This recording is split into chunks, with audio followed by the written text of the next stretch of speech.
नमस्कार, मैं हूं आपके साथ आस्था कौशिक और आप देख रहे हैं महाबहस। बाबा साहेब आंबेडकर पर सियासी घमासान लगातार जारी है। लंबे वक्त के बाद बीएसपी ने सड़क पर उतरकर कई जिलों में प्रदर्शन किया है। बीएसपी की तरफ से कहा गया है कि नीली क्रांति को फैशन शो बनाने की कोशिश की जा रही है, तो वहीं कांग्रेस ने भी इस मुद्दे को भुनाने की कोशिश की।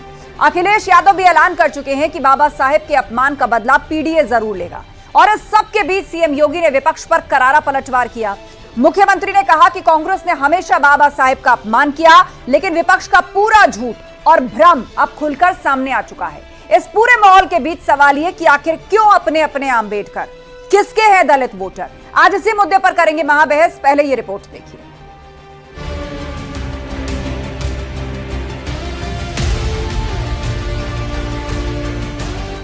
बाबा साहब का सम्मान क्यों मचा सियासी घमासान?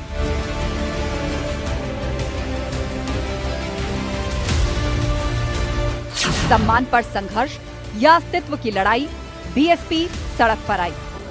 हम कांग्रेस पार्टी, समाजवादी पार्टी, भारत रत्न बाबा साहब भीमराव अंबेडकर जी दलितों के, पिछड़ों के, वंचितों के दुश्मन हैं। जिस भाव से अंबेडकर जी का नाम लिया तो उन्होंने चरितार्थ कर दिया कि ये अगर 400 सीटें एक आती तो ये संविधान जरूर बने। मायावती का हमला, कांग्रेस ने किया बाबा साहेब का अपमान।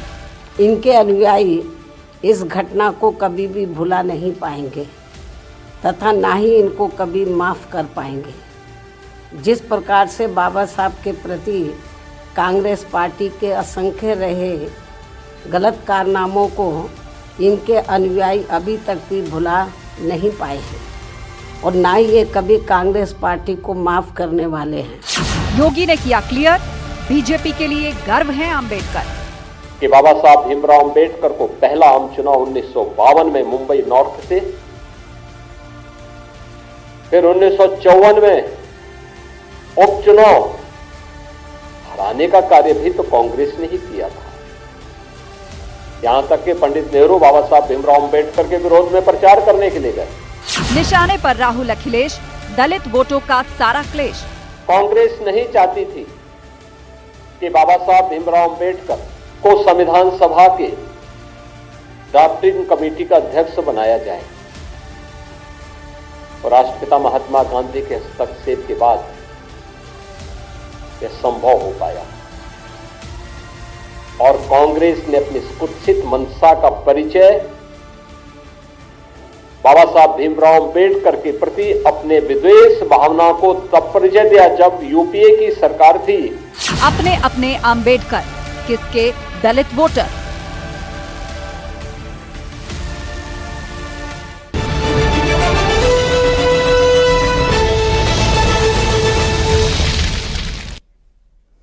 और वक्त है महाबहस के सवालों का, जिन पर फोकस है आज की पूरी डिबेट। तो पहला सवाल आपके सामने रख रहे हैं, बाबा साहिब का सम्मान क्यों सियासी घमासान? चारों तरफ से पार्टियां टूट पड़ी हैं। बाबा साहिब के सम्मान की आड़ में जो दलित पॉलिटिक्स शुरू हो रही है उसमें कोई पीछे नजर नहीं आता। अस्तित्व की लड़ाई, बसपा सड़क पर आई। सालों बाद ऐसा देखने को मिला जब बहुजन समाज पार्टी ग्राउंड पर नजर आई है। और सवाल भी खड़े होते थे कि जिस तरह ग्राउंड पॉलिटिक्स से कट चुकी है, क्या यही चुनावों में बार बार हार का नतीजे का कारण है? अपने अपने आंबेडकर, किसके दलित वोटर? ये सारी पॉलिटिक्स से दलित वोटर्स के लिए है। और चर्चा के लिए हमारे साथ गेस्ट पैनल जुड़ रहा है। हमारे साथ अनुराग भदौरिया जी हैं, सपा प्रवक्ता। तमजीन अहमद जी हमारे साथ जुड़ गए हैं, कांग्रेस के प्रवक्ता। प्रभात त्रिपाठी जी थोड़ी देर में हमारे साथ जुड़ेंगे, वरिष्ठ पत्रकार। राजेश पासवान जी जुड़ गए हैं, दलित चिंतक। और जल्द ही बीजेपी के भी प्रवक्ता हमारे साथ होंगे। आप सभी मेहमानों का स्वागत है। शुरुआत अनुराग भदौरिया जी आप ही से कर रहे हैं। तो सवाल यही है कि आखिर किसके आंबेडकर? अभी तो कहा जा रहा था कि Bahujan Samaj party ground politics से कट गई है। आप बीजेपी को घेर रहे हैं, कांग्रेस बीजेपी को घेर रही है, बीजेपी आप दोनों को घेर रहे हैं, लेकिन उसके बीच आज बसपा ने अलग अलग शहरों में प्रदर्शन करके बाबा साहेब और दलित वोटर्स पर अपने प्रभाव को दिखाया। देखिए, बाबा साहब के आदर्शों पे और उनके सपनों को और उनके विचारों को कौन पूरा कर रहा है? पीडीए के माध्यम से समाजवादी पार्टी लोग। समाजवादी पार्टी पीडीए की बात कर रही है ना, पिछड़ा, दलित और जो कमजोर वर्ग है उसको आगे ले जाने की, समाज में मुख्य धारा में शामिल करने के लिए, सामाजिक न्याय दिलाने के लिए किसने बीड़ा उठाया हुआ है? समाजवादियों ने। और उसको जनता ने आशीर्वाद भी दिया। लोकसभा में हमें 43 सीटें भी दी, क्योंकि हम बाबा साहब के सपनों को साकार कर रहे हैं, उनके सपनों को पूरा कर रहे हैं। अब सवाल होता है कि आज बाबा साहब की चिंता भारतीय जनता पार्टी को क्यों होगी? पता है, क्योंकि इंडिया गठबंधन ने जो आवाज उठाई बाबा साहब के सम्मान की, तब भारतीय जनता पार्टी जगी है। इसके पहले भारतीय जनता पार्टी ने कब बाबा साहब के लिए प्रेस की है, कब भारतीय जनता पार्टी ने बाबा साहब के लिए भारत रत्न की मांग की है, कब यहाँ पे देश के बाबा साहब के लिए भारतीय जनता पार्टी रोड पे आई? कभी नहीं। इतिहास उठा के देख लिए, बाबा साहब का कभी नाम भी नहीं लेते थे। आज हम बाबा साहब के सम्मान की बात कर रहे हैं कि बाबा साहब का अपमान नहीं सहेगा हिंदुस्तान, तब जाके भारतीय जनता पार्टी जग रही है। सोचो आप, ये 1990 में बाबा साहब को जब भारत रत्न मिला था तो बीपीसी की सरकार थी, हम लोग जनता दल होती थी। तब जनता दल में जब आदरणीय नेताजी होते थे, उन्होंने उस समय उस सरकार को बीजेपी भी समर्थन दे रही थी। मिला, सुन लीजिए, भारत रत्न मिला और उसी समय मंडल आयोग लागू हुआ और उस सरकार को गिराया किसने? भारतीय जनता पार्टी ने। उसी सरकार से समर्थन खींच लिया था जिस सरकार ने बाबा साहब को भारत रत्न दिया, जिस सरकार ने यहाँ पे पिछड़ों के लिए, दलितों के लिए मंडल आयोग लागू किया, उसी सरकार को गिरा दिया भारतीय जनता पार्टी ने। सोचिए आप। और आज भारतीय जनता पार्टी यहाँ पे आके कह रही है नहीं हम तो समर्थन दे रहे थे, हम बाबा साहब का सम्मान करते। अगर सम्मान करते तो इतने दिनों में आपने भारत रत्न की ठीक है, चलिए बीजेपी प्रवक्ता भी जुड़े नहीं हमारे साथ, कि तमाम सवाल उनके सामने हम रखेंगे। लेकिन कांग्रेस के प्रवक्ता हमारे बीच में है तमजीद अहमद जी। तो तमजीद जी, यही सवाल आपसे कि आज तो बसपा भी मैदान में उतर गई, चारों तरफ नीला नीला सब नजर आ रहा था, हाथ में बाबा साहेब की तस्वीर, और एक तरीके से दलित वोटर्स और बाबा साहेब पर अपना दावा बसपा ने प्रस्तुत किया, वो बसपा जो सालों साल ग्राउंड पॉलिटिक्स से गायब रही। आस्था जी नमस्कार। देखिए, सिर्फ ये पार्टी विद इन पार्टी की बात नहीं रह गई, सपा, कांग्रेस, भाजपा, बसपा और इनकी बात नहीं रह गई, इंडिया गठबंधन की ये जन आंदोलन बन चुका है। कोई बर्दाश्त नहीं कर पा रहा है कि देश के गृह मंत्री अमित शाह संसद के अंदर उनके खिलाफ अब शब्द का इस्तेमाल करेंगे जिनके लिखे गए संविधान से पूरा देश चल रहा है। तो अब ये पार्टी खांचे से कहीं बात आगे निकल गई है, अब ये जन आंदोलन बन चुका है। ये अपमान जो है, ये अपशब्द जो है, ये पूरा देश की जनता उतर चुकी है। अलग अलग पार्टियां उतर रही है, बात सही, हम भी उतर रहे हैं, सभी उतर रहे हैं। लेकिन राहुल गांधी जी ने जो इस बात को पकड़ा कि जिस तरीके का अपमान अमित शाह जी ने संसद के अंदर किया बाबा साहब का, राहुल गांधी जी के ऊपर क्या क्या आरोप लोगों को नहीं लगा दिए, FIR तक दर्ज करा दी, बल्कि इनके सांसदों ने राहुल गांधी जी को धमकी तक दिया। उसके बावजूद हम लोग ना डरे और ना झुके, और आज वो आंदोलन राहुल गांधी जी के द्वारा जगाया गया आंदोलन आज जन आंदोलन बन के खड़ा हो गया। बहुजन समाज पार्टी भी आई, अच्छी बात है, उनको आना भी चाहिए था, देर से आए पर दुरुस्त है, अच्छी बात है, वो भी आ गए मैदान में। सभी लोग आ चुके हैं इस वक्त, और भारतीय जनता पार्टी। ठीक है, चलिए, सिग्नल फिलहाल चला गया है। हमारे साथ प्रभात त्रिपाठी जी हैं, वरिष्ठ पत्रकार। प्रभात त्रिपाठी जी, आपसे इस पर कमेंट लेना चाहेंगे। माफ कीजिए, प्रभात त्रिपाठी जी हमारे साथ नहीं है, राजेश पासवान जी हैं, दलित चिंतक। राजेश पासवान जी, आपकी इस पर टिप्पणी। लोग बार बार कहते थे कि हर चुनाव से पहले बहन जी आती हैं, एक प्रेस कॉन्फ्रेंस करती हैं, बस इसी आधार पर बसपा की राजनीति चलती है। लेकिन बाबा साहेब के नाम पर जिस तरह कांग्रेस ने उग्र रुख अपनाया, समाजवादी पार्टी ने उसका साथ दिया, बीजेपी ने उग्र पलटवार किया, तो ऐसे में बसपा को भी ग्राउंड पर उतरना पड़ा। जी, आपकी बात सही है, लेकिन एक बात मैं कहना चाहूंगा, मेरी एक स्थापना है कि जिनके भक्त अमीर होते हैं उनके भगवान भी अमीर हो जाते हैं। तो जिस तरह से बाबा साहब के प्रति सम्मान देने की कवायद सभी राजनीतिक दलों में हो रही है, वो इसलिए भी हो रही है कि बाबा साहब के मानने वाले जो लोग हैं वो एक मजबूत स्थिति में है और किसी भी सरकार को बनाने में और किसी भी सरकार को गिराने की हैसियत रखते हैं। आपने जो दूसरी बात की बहन जी के सड़कों पे आने की, देखिए जितने भी राजनीतिक दल हैं वे सभी लोग चाहते हैं कि उनका कोर वोट बैंक उनके साथ बना रहे, राजनीति में उनकी अहमियत बनी रहे, उनका वोट परसेंटेज बढ़ता रहे, ताकि वे एक मजबूत स्थिति में बने रहे। इस वजह से बहन जी भी आ रही हैं, समाजवादी पार्टी भी आ रहे हैं, कांग्रेस भी आ रहे हैं, और बीजेपी चाहती है कि जो सत्ता में है वो सत्ता में बनी रहे। इस वजह से वो इस तरह की बातें कर रही है, इस तरह से वो अपने कार्यक्रम को आयोजित कर रही है। लेकिन एक और बात मैं कहना चाहूंगा, बाबा साहब का संपूर्ण रूप से सम्मान करने दल कोई भी नहीं है, कोई भी राजनीतिक पार्टी नहीं है जो संपूर्णता में बाबा साहब का सम्मान करती हो, उनके विचारों का सम्मान करती हो। यदि बाबा साहब के विचारों का सम्मान करना है तो आपने देश की शिक्षा व्यवस्था को आप मजबूत करेंगे, आपके देश के विश्वविद्यालय संस्थान खंडहर नहीं होंगे। अगर बाबा साहब के वैचारिकी का सम्मान करना है तो धर्म को राजनीति के साथ घालमेल नहीं करेंगे, क्योंकि बाबा साहब धर्म को राजनीति में इस्तेमाल करने के विरोधी थे। अगर बाबा साहब कोई वैचारिकी का सम्मान करना चाहते हैं तो समाज हाशिए पे जो लोग हैं उनके लिए भी न्याय सुनिश्चित करने वाली बातें करेंगे। लेकिन यह दुर्भाग्य है कि इस देश में कोई भी ऐसी राज्य सरकारें नहीं है, न केंद्र सरकार है, जहां पे गरीब आम हाशिए पे रहने वाले लोगों को न्याय। शिक्षण व्यवस्थाएं जर्जर होती जा रही है, महाविद्यालय संस्थान बर्बाद हो रहे हैं। ठीक है, और आप ये कह रहे हैं कि शिक्षा व्यवस्था मजबूत हो, यूनिवर्सिटीज बनवाई जाएं, उनकी बदहाली ना हो, वो ही बाबा साहेब का असली सम्मान है, और ऐसे ही चाहते हैं बाबा साहेब के समर्थक। अनुराग जी, आप अपनी बात रखना चाह रहे थे, बात रखिए। हमारे साथ एसएन सिंह जी भी जुड़ गए, बीजेपी प्रवक्ता, फिर मैं उनकी टिप्पणी लूंगी। देखिए सवाल यह है कि बाबा साहब के सपनों को पूरा करने के लिए कौन चला सबसे पहले? समाजवादी लोग। पीडीए नारा हमने दिया ना, और बाबा साहब का अपमान किसने किया? आज बाबा साहब के नाम पे कौन हल्ला मचा रहा है? भारतीय जनता पार्टी। आज भारतीय जनता पार्टी बाबा साहब की बैटिंग कर रही है, बाबा साहब की कसीटे पढ़ने की कोशिश कर रही है, लेकिन अपमान करने वाले ये थे। जब हम लोगों ने इसको आवाज को उठा दिया, पूरे देश में एक जन आंदोलन बन गया कि बाबा साहब का अपमान नहीं सहेगा हिंदुस्तान, तभी आ गए बाबा साहब की बात करने के लिए। इसके पहले कब इन्होंने भारत रत्न मांगा था? वही तो मैं पूछ रहा हूं बार बार। एक बार बताया ना, भारत रत्न बाबा साहब के लिए कब मांगा था इन्होंने? कभी नहीं। एसएन सिंह जी जवाब देंगे। एसएन सिंह जी, समाजवादी पार्टी का ये कहना है कि आप लोगों ने भी तो कभी मांग नहीं उठाई भारत रत्न देने की, और आपने उस पार्टी की सरकार को गिरा दिया जिसने बाबा साहेब को भारत रत्न दिया था, और उस वक्त उस सरकार को समर्थन दे रही थी समाजवादी पार्टी।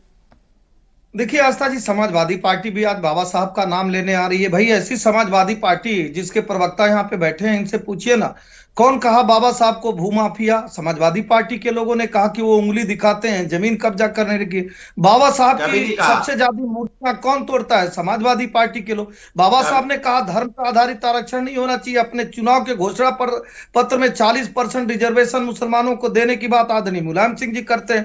पूरी दुनिया में कहीं पे भी वो जुमे के दिन छुट्टी नहीं होती है सरकारी कर्मचारियों को का कार्य करते हैं। और चौथी बात कहूंगा, बाबा साहब तो अंत्योदय की बात करते थे, अंतिम व्यक्तियों तक चीजें जा, गरीबों के कल्याण की योजना चले, जो भारतीय जनता पार्टी आवास, पानी, सड़क सुरक्षा, स्वास्थ्य के मानकों को पूरा कर रही है। लेकिन बाबा साहब के खिलाफ कैसे कैसे कार्य करते। बाबा साहब तो चाहते थे गरीब की बेटी मुख्यमंत्री बने, लेकिन गरीब की बेटी जब मुख्यमंत्री बनने जा रही है तो उसके साथ गेस्ट हाउस जैसा कांड करते हैं, गरीबों की झोपड़ी को जलाते हैं। तो मुझे लगता है कि अगर आदिवासी समाज की एक महिला जो बाबा साहब चाहते थे वो देश के सर्वोच्च पद पर जब जाए वो जाएगी, तो विकास पार्लियामेंट का जो नया संसद भवन वो उद्घाटन नहीं करवाएंगे। अब मैं छोटी छोटी चीजें 10 सेकंड खत्म करिए एसएन सिंह जी, फिर अनुराग जी। हाँ 10 सेकंड। देखिए बाबा साहब ने एक बड़ी बात कही, उन्होंने कहा धर्म पे आधारित एक देश बढ़ चुका है। अब इस देश में कोई इंस्टीट्यूशन, कोई संस्थान, कोई आयोग, कोई मंत्रालय धर्म पे आधारित नहीं होगी। इन्होंने कहा नहीं, हम बाबा साहब के संविधान को नहीं मानेंगे। और जब आदरणीय मनमोहन सिंह की सरकार रहती है 2012 में, तो 4.5% दलितों के आरक्षण को काट के किसको देने का कार्य करते हैं? बाबा साहब के खिलाफ चुनाव लड़ाएंगे, बाबा साहब हार जाएंगे तो मजाकिया पत्र लिखेंगे कि बाबा साहब चुनाव हार गए। तो ये सारा काम समाज। ठीक है अनुराग जी, बाबा साहेब को चुनाव हराया गया था और कांग्रेस का उसके पीछे हाथ था, उनके अगेंस्ट चुनाव लड़े, उनको चुनाव हरवाया गया। अनुराग जी, और उसके बाद तमजीद जी जवाब देंगे। देखिए बाबा साहब हिंदू कोड बिल लेके आए थे, जिसका विरोध किसने किया था? हिंदू महासभा ने। वो नहीं चाहते थे कि समाज के अंदर में समानता हो, या महिलाओं को भी समान अधिकार मिले, हर व्यक्ति को समान अधिकार मिले। ये कोड बिल का इन्होंने विरोध किया। और यहाँ पे और ये लोग चाहते थे हिंदू राष्ट्र बाबा साहब कभी नहीं चाहते थे। बाबा साहब धर्म की राजनीति कभी बाबा साहब ने नहीं की। धर्म की राजनीति कौन कर रहा है आज की डेट में? कौन धर्म के नाम पे नफरत की राजनीति इस देश के अंदर में कर रहा है? बाबा साहब तो कभी नहीं चाहते थे।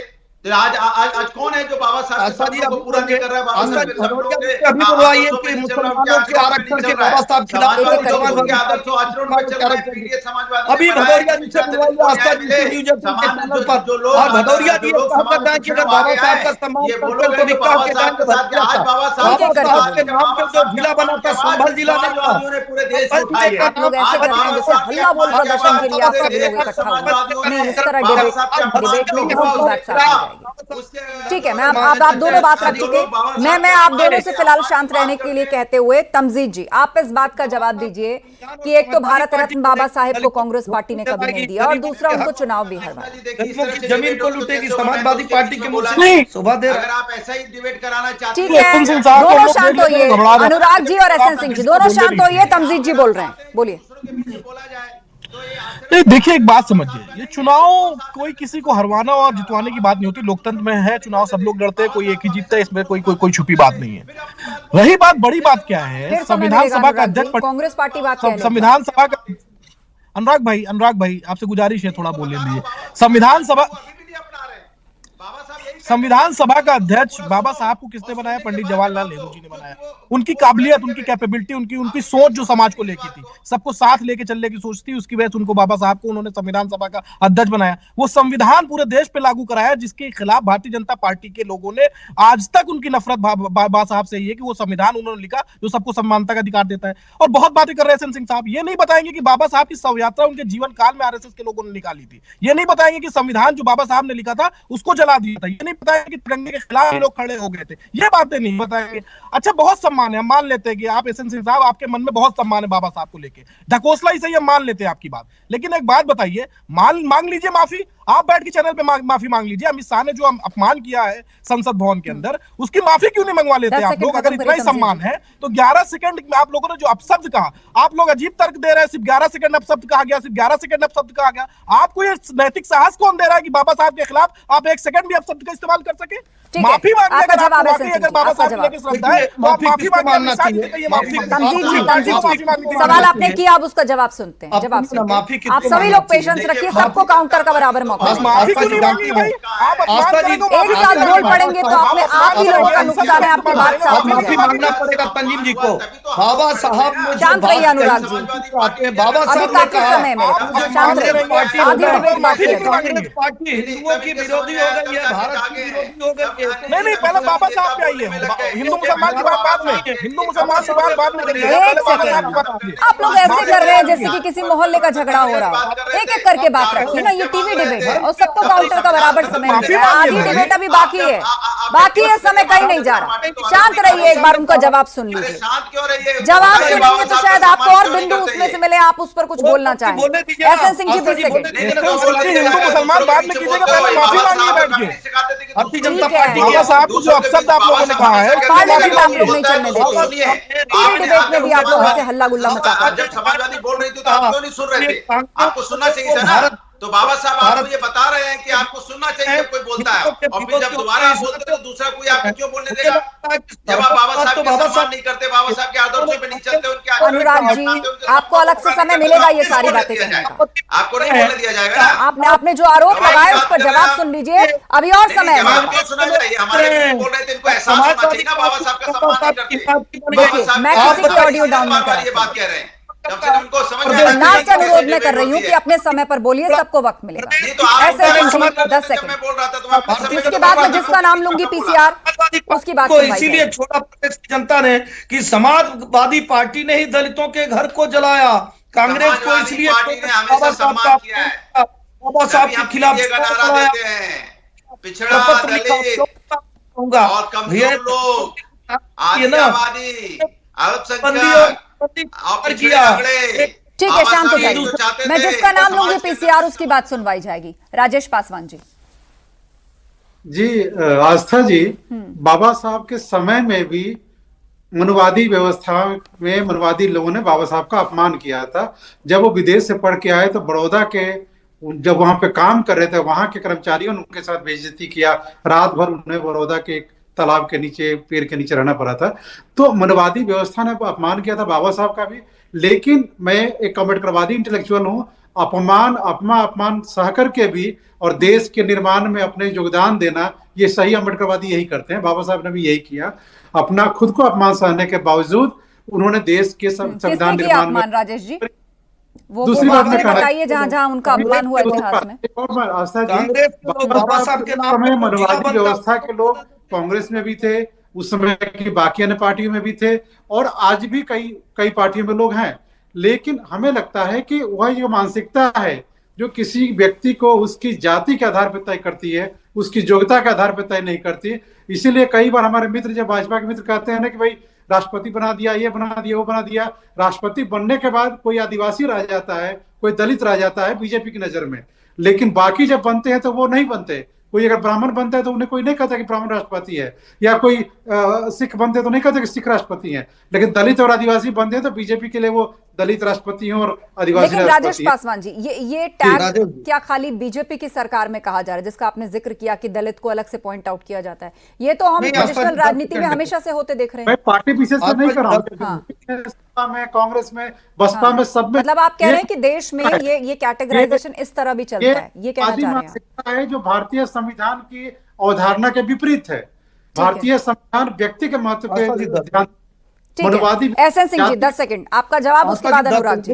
देखिए हम आदरणीय पासवान जी को एक कहना चाहूंगा कि सामाजिक ताना बाना जो है वो संविधान में भी है और सभी जातियों की चर्चा वो संविधान में है, इसलिए वो गलत नहीं है कि अगर आप कोई चीज कहते हैं कि जो बाबा साहब चाहते थे, जो सभी लोग ये चाहते हैं कि जो अंतिम व्यक्ति जो हो, अंतिम पंक्ति में अंतिम छोर पे खड़ा हो, अगर वो देश के सर्वोच्च पद पे जाता है तो इस सम्मान का विषय है।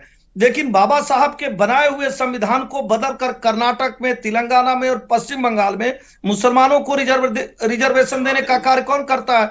समाजवादी पार्टी और कांग्रेस पार्टी करती है। बाबा साहब के विरोध में अभियान कौन चलाता है? आप बताइए। पूरे परिवार को भारत रत्न मिल गया, लेकिन बाबा साहब को नहीं मिला। अगर कांग्रेस को इतना ही लगता, 1 कट्ठा जमीन दिल्ली में मांगा जा रहा था, बाबा साहब के नाम से नहीं दिए, लेकिन जब भारतीय जनता पार्टी की सरकार मध्य प्रदेश में बनती है तो बाबा साहब के गांव में उनके का स्थल बनाया जाता है, दिल्ली में बनाया जाता है, जहां शिक्षा लिए रहते हैं वहां बनाया जाता है। ठीक है, आप कह रहे हैं कि उन सभी जगह पे स्मारकों को बीजेपी सरकार ने बनाया, जो बाबा साहेब से जुड़े हुए मुख्य स्थल थे उस पर किसी सरकार ने ध्यान नहीं दिया, चाहे वो बसपा की बात हो, चाहे सपा की बात हो, चाहे कांग्रेस की बात हो। राज्य में किसकी सरकार रही हो, केंद्र में किसकी सरकार रही। ठीक है, अनुराग जी और उसके बाद तमजीद जी। जी आस्था जी, एक बात पूछिए कि 10 साल से दिल्ली में भारतीय जनता पार्टी की सरकार है, कितने एकड़ में, क्या 20 एकड़ में बना दिया बाबा साहब का? कोई स्मारक बनाया है क्या? बना देते ना, 10 साल में सरकार थी, बाबा साहब का नाम तक नहीं लिया 10 साल में। आज जब पकड़े गए हो, कहते हैं ना चोरी पकड़ी गई है, तो हमारे पूरी तरह से बिलबिला रहे हो। अब जब भारतीय जनता पार्टी के ने बाबा साहब का अपमान किया, पूरा देश रोड पे है, तो बाबा साहब पे चर्चा भी हो रही है, वरना कभी चर्चा हुई क्या? ये राजनीति हिंदू मुस्लिम की करते रहते थे। आज बाबा साहब के नाम पे चर्चा हो रही है, क्योंकि हम लोगों ने आवाज उठाई है बाबा साहब के अपमान के खिलाफ। अगर किसी ने अपमान किया है तो उसके लिए हम लोग आवाज उठा रहे हैं, तो आज बाबा साहब पे चर्चा हो रही है। ये है, सोचिए ये मानना पड़ेगा। आप फिर भी बोल रहे हैं आस्था जी आवाज बंद नहीं करेंगे, हमने सुना था ना। आप कह रहे मैं जिसकी आवाज बोलूं उसकी आवाज जाएगी, आप ही की आवाज जा रही है। आप सबके पीछे अपनी आवाज सुनवाएंगे तो मुझे मजबूरी में बैलेंस करना पड़ेगा ना। आपको भी समय दिया मैंने, अब भी दिया, अब भी दिया। उनके पीछे बोलता रहता ना, आपकी आवाज बीच में बोलते रहते, तो ये कोई मोनोलॉग नहीं है। अनुराग जी और भी गेस्ट बैठे हैं, आप उनकी ऑडियो डिस्टर्ब करते हैं। आप गलत बोलेंगे तो हम नहीं बताएंगे, हम तो अनुराग जी पूछ रहे हैं। ठीक है, तमजीद जी, रुक जाइए। एसएन सिंह जी रुकिए, अनुराग जी आप भी रुकिए, तमजीद जी। देखिए आस्था जी, बड़ा मुद्दा क्या है? सारी बातें एक तरफ, लेकिन बाबा साहब का अपमान का जो मुद्दा है वो सबसे बड़ा मुद्दा है, उससे कोई समझौता नहीं हो सकता है। आप सारी बातों के हम लोग विश्लेषण कर सकते हैं, कब क्या हुआ। आप पर लगा रही है ना कि सिलसिलेवार तरीके से आजादी के बाद अपमान किया गया बाबा साहब का। उनको पहले कैबिनेट से बाहर किया गया, और ये भी बताया गया कि पंडित नेहरू ने कैलकुलेट किया और कहा कि उनके रहने ना रहने से कोई फर्क नहीं पड़ता है। वहां से उनको किया गया, संविधान सभा से उनको बाहर किया गया, भारत रत्न नहीं दिया गया। ये सारी बातें भी तो आई ना, इस पर भी तो तार्किक रूप से कुछ रखिए। तार्किक रूप से कुछ रखिए ना, बोलिए। अनुराग जी शांत रहिए, तमजीद को बात पूरी करने दीजिए। आस्था जी ऑडियो डाउन कर दीजिए। देखिए एक बात समझिए, तथ्य वर्सेस झूठ का अगर कोई बात करेंगे तो बात तथ्य पे ही हो सकती है। ये कौन नहीं मानेगा कि बाबा साहब को संविधान सभा के अध्यक्ष पंडित जवाहरलाल नेहरू जी ने कांग्रेस पार्टी बनाया। वो संविधान जिसके खिलाफ आरएसएस आज से नहीं 1947 से था, वो आज भी उस देश के लागू, यही इनकी देश से नफरत है, बाबा साहब से नफरत है, जो समय समय में निकलती रहती है। सारे मुद्दे हैं, सारे विश्लेषण हो सकते हैं, लेकिन भारतीय जनता पार्टी जो बार बार ये बात दोहरा रही है, बहुत दुर्भाग्यपूर्ण है। जो ये कह रहे हैं कि हमने सिर्फ 11 सेकंड अपशब्द कहा है। 11 सेकंड अपशब्द क्यों कहोगे भाई? आप इस देश के बाबा साहब को सिर्फ 11 सेकंड अपशब्द कह रहे हो, और कह रहे हो, मान भी रहे हो कि हमने सिर्फ 11 सेकंड कहा है। आप पूरा भाषण क्यों नहीं सुन रहे अमित शाह को? आपको 1 सेकंड भी अपमान करने का अधिकार नहीं बाबा साहब का। भाई 11 सेकंड भी कैसे कर लोगे आप? ये देश बर्दाश्त नहीं करेगा कि आप बाबा साहब को 1 सेकंड भी अपमान करो, और ना ये देश बर्दाश्त लगातार बात हो रही है। अपमान हुआ और माफी नहीं किया, आपको माफी मांगनी पड़ेगी। पत्र में क्या लिखा? बाबा साहब बिल्कुल माफी मांगनी पड़ेगी भारतीय जनता पार्टी को, भारतीय जनता पार्टी के लोगों को। जिस तरह से बाबा साहब का नाम किसने लिखा? ये मकर द्वार नहीं है पार्लियामेंट का। जो संविधान को नहीं मानती है, संविधान बदलने की बात करती है, और इनके बड़े नेता जो कांग्रेस के में बैठे हुए होते हैं, बाबा साहब का लास्ट 1.5 मिनट का वक्त है मेरे पास। तो जो लोकतंत्र का सम्मान नहीं करे, संविधान का सम्मान नहीं करे, संविधान को बदलने की बात करे, तो बाबा साहब बीजेपी की बात सुनवाइए, पूरी बात होगी, उसके बाद समाजवादी पार्टी की बात सुनवाइए। एसएन सिंह जी बात पूरी करिए। कि धर्म पे आधारित आरक्षण बने, आपने बाबा साहब की बात को अलग करते हुए धर्म पे आधारित आरक्षण को ले आए। बाबा साहब तो चाहते थे देश में एक संविधान एक विधान बने, लेकिन आपने कई विधान कई प्रधान बना दिए। बाबा साहब ने कहा था कि आप जो है कुछ लोगों को एक छूट दे दीजिए कि वो जिसका कह दें मुस्लिम समाज से कि ये संपत्ति हमारी है, वर्सिप एक्ट बना दीजिए कि भैया इस पे आप दावा मत बनिए, और वक्फ एक्ट ले आ दीजिए कि दूसरे का कब्जा कर लीजिए। बाबा साहब ने कहा कि धर्म पे आधारित आरक्षण की व्यवस्था करिए। अनुराग जी बात सुनवाइए। अनुराग जी, पिछड़ा दलित को, जो हमारे समाज में पिछड़े लोग छूट गए, जो कमजोर वर्ग है, उन्हें आगे ले जाना है, यही पीडीए का नारा था, यही बाबा साहब का सपना था, यही उनके विचार थे, जिसपे समाजवादी चल रही थी। और आप क्या कर रहे थे? आप बाबा साहब का अपमान करने चल दिए, और जब हम लोगों ने पकड़ लिया तब पूरे देश में बिलबिलाए घूम रहे हो। कुल मिलाकर बाबा साहेब पर ये जो संघर्ष है सड़क से लेकर संसद और यहाँ तक की टीवी डिबेट में भी उसी रूप में नजर आता है, जैसा कि पार्लियामेंट के मकर द्वार के बाहर नजर आए। समय खत्म हो गया मेरे पास, फिलहाल इस चर्चा को यहीं रोकना होगा। आप सभी पैनलिस्ट का धन्यवाद इस चर्चा में शामिल होने के लिए। तो इस बहस के बीच सीएम योगी ने विपक्ष पर करारा पलटवार किया। उन्होंने कहा कि कांग्रेस ने हमेशा बाबा साहेब का अपमान किया, लेकिन विपक्ष का पूरा झूठ और भ्रम खुलकर सामने आ चुका है। पूरे माहौल के बीच सवाल ये कि आखिर क्यों अपने अपने अंबेडकर, किसके हैं दलित वोटर, जिसके लिए ये पूरी पॉलिटिक्स और रस्साकशी हो रही है। महाबहस में इतना ही, खबरें जारी हैं, बने रहिए।